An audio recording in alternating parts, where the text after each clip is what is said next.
So I've got a quote living rent-free in my head now that has bouncing around for a while. And it's Audre Lorde's, "The master's tools will never dismantle the master's house." And that's to say that you can't use the programs and the methods set out by a system to effectively change that system because they were made in the system's interests. And I've been toying around with this idea ever since I got into college, dreaming of being a doctor. It really did not take long for me to fall out of love with becoming a doctor because of what I had seen in, the pharmaceutical, the medical, the insurance fields.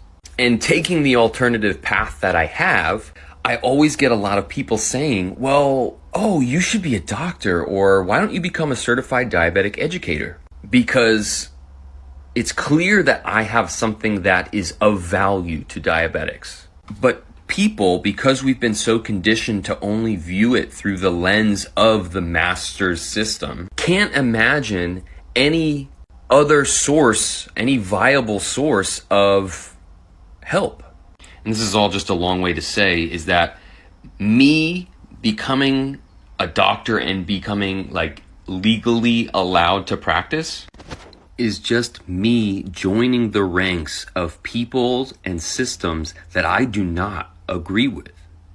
And every system in place now is protecting them from having to defend against anything other than what they're teaching. And I think the most important lesson that can come out of anything that I'm doing is that you do not need a professional certification or credential to manage your health.